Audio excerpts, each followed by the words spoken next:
Road trip started. We are in Morocco.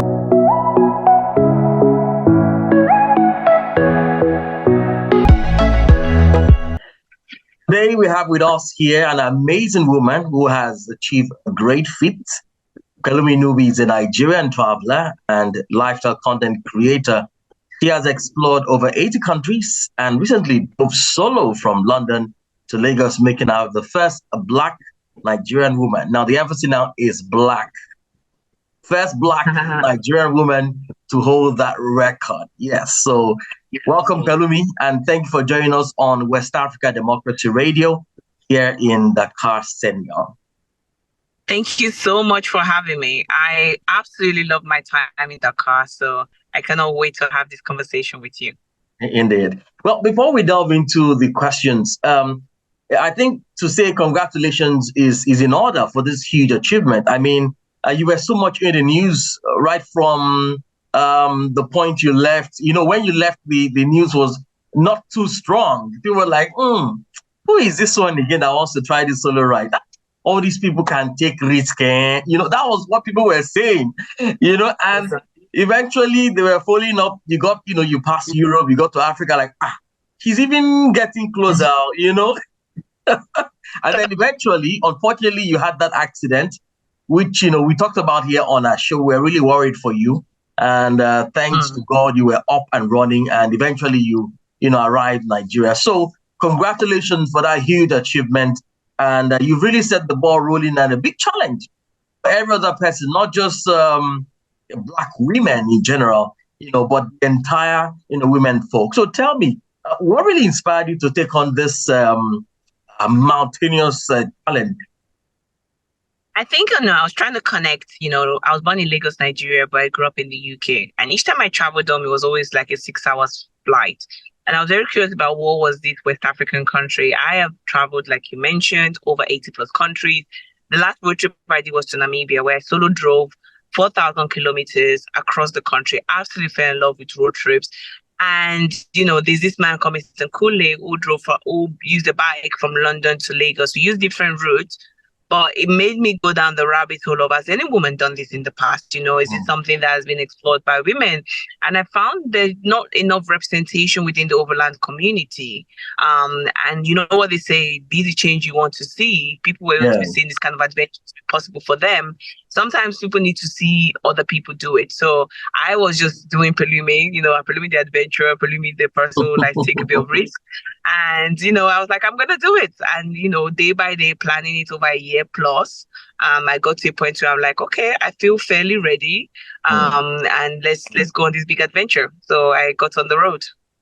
Well, you did 68 days driving solo all by yourself for that long distance. That's over 4,000 miles. Did you have any concerns embarking on that journey, say personal safety, language barrier, or any other concerns at all?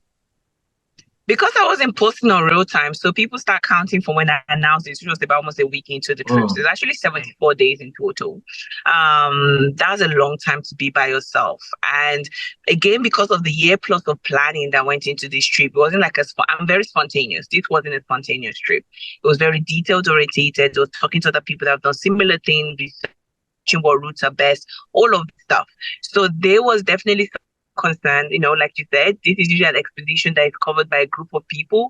You have someone in charge of logistics, someone cook, medic, all of this. I had to wear multiple hats, and I really just had to do it with so much grace. You know, sometimes I felt overwhelmed, I felt lonely, I was human, I had my hormones as a woman. There was a lot of things, a lot of factors that came into play. But yeah, the fear was definitely there, but it was a case of feel the fear, but do it anyways. And that's exactly what I did. So the thoughts actually were valid. Let's talk about the language barrier. I know very well, you know, when you move from an Anglophone country to a Francophone region, it's usually very difficult. And sometimes we as journalists here in West Africa, we face that. Coming from Nigeria, going to Cote d'Ivoire or Guinea, Conakry, as it is, it's always difficult, especially if you don't speak French. How were you able to surmount that barrier? it was tough. Language, you are right, just makes it easy when people understand what you're saying or when you understand what they're saying. It went both ways. It was good in some circumstances, not understanding, when they're asking for bribe, for example, like, je n'ai pas de la friend, no français. I do not understand. I make it clear and they get frustrated with me and then I just go, but we cannot get any money from this one. Mm-hmm. And there was some situation when I did need to urgently communicate some situation, visa, crossing the borders and stuff like that. And it just made the process a lot more tedious, Google Translate is amazing. I make sure I had data on my phone or download the offline version just so that I'm able to have a level of communication. Sign language, literally just demonstrate as much as possible, draw things out, really try to describe it to the person. But language is definitely a key thing. I was going to do such a journey for next time. I think brushing up on my French. Yeah. I was able to go to a few lessons, so I did understand that I could speak, but it was still quite tough just navigating those situations. Well, people ask how much was she even with, traveling that far from London to Lagos? Because I know as you change countries, the amount you spend will be different depending on the situation you find yourself. Give us a general idea of how much one can carry along. And were you having physical cash with you? I won't advise having a lot of physical cash. If anything, you're making yourself a target. So I had enough. I think when I was leaving the UK, I think I changed by $1,000 USD. The rest was on my card. I had cash in case of emergency. What I did learn was that the countries closer to Europe, like Morocco, Mauritania, they actually prefer euro rather than dollars. It's when you start getting the West African regions that they prioritize dollars. Having the higher notes, you get a higher exchange. So having the $100 rather than $20 or smaller notes, making sure they're clean, making sure there's no tear in them. It just gives you a better chance. People, they kind of reject stuff. I have a $50 in my purse that they refuse because it's written on and it has a little tear on the side. So those are the kind of things. But having enough cash, I used an emergency, but I had a Revolut card, which was an international card that allows you to store money in there and then withdraw without getting charged. I also had backup cards. I had almost 3 different backup cards just in case. And there was a situation where one failed. You go to a cash machine and they say they only collect MasterCard rather than a Visa card. So just having those backup, you don't want to be left stranded whereby you want to pay for something you don't have either cash or at least one of your functional cards. It would be very disastrous. That's very mouthful. I mean, that's a whole lot of planning. How long did it take to plan this? A year plus.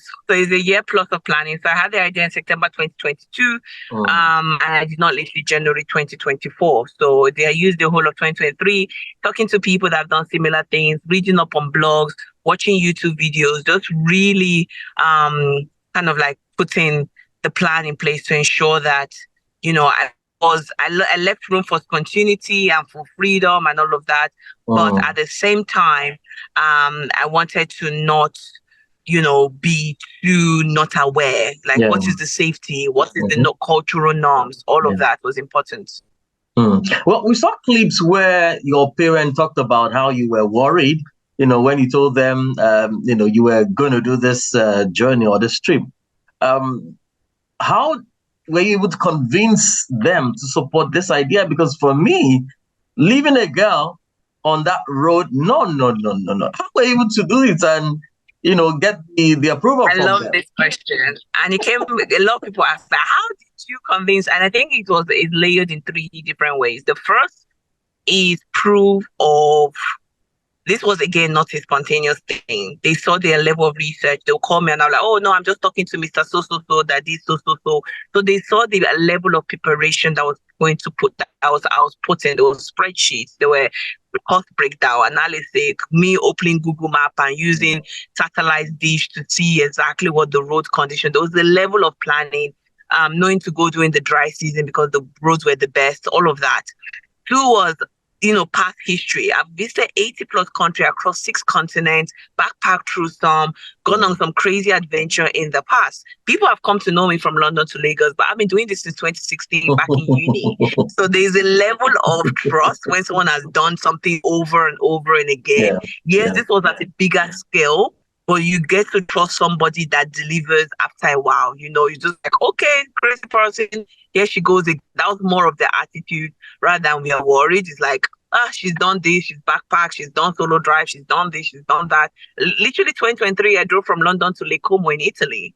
So, you know, I've done this kind of multi-country drives already before I dropped this on their lap. So there was definitely that. And finally understanding how your parents' brain works. Like my dad is an academia person. He likes to see the facts. He likes to see that. My mom is more emotional. So just guaranteeing that, you know what, I'll make sure to call. I'll make sure I know this person. So person lives here. We're already friends. There's just the emotional description that goes with it that convinces them. So yeah, those are the ways. And they're just amazing. I think the upbringing, our upbringing was not conventional. It was very much, there was no, you cannot do something. It was very much, how's the best way can you execute it? So they always supported my goals. Forever grateful for that. Indeed. Well, I must say that you are one brave woman. And honestly, a lot of us want to hear so much about this trip, especially tell us about that accident scenario. That really broke our hearts here in the studio when we saw the news. And I remember my colleague asking me, how far have you heard any details about her? Is she okay? You know, any problem? Until, you know, information surfaced online that you were back. You showed us, what's that your cousin's name again? Lumi. You showed us Lumi. And how Lumi was battered, you know, like the car racing animation movies we used to see, you know. And tell us about it. How were you able to get through all of that? Did your heart leave your body, knowing that, man, this journey may end at this point? What were you thinking at that point? It couldn't end at that point, you know. There was a lot of people, like you mentioned your girls, you know, at the beginning of this conversation.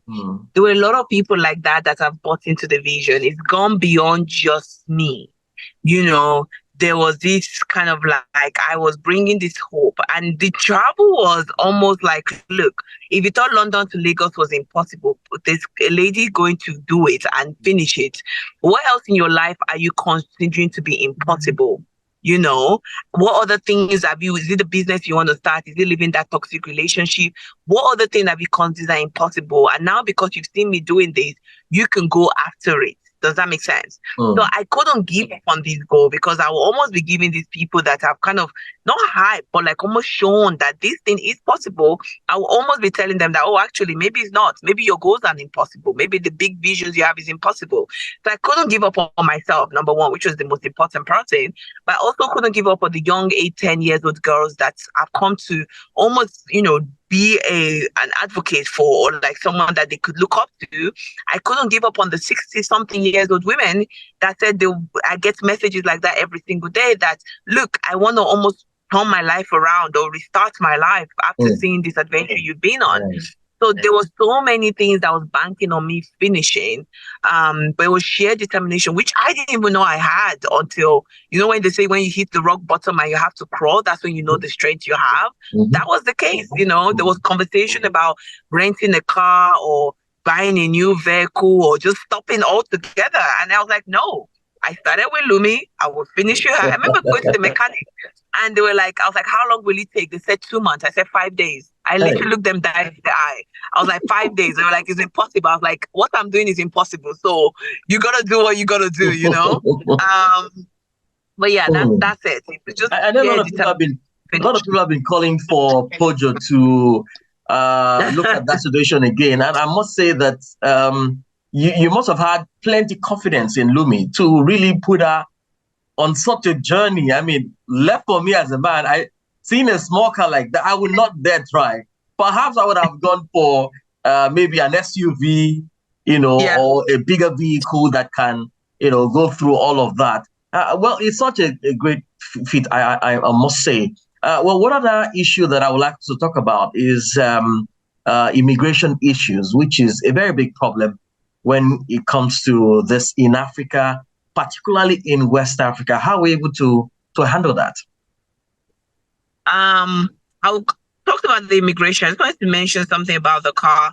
The Porsche, a lot of people think I bought the car for the trip. I didn't. It was actually a vehicle I owned already for over 5+ years. It was my everyday vehicle.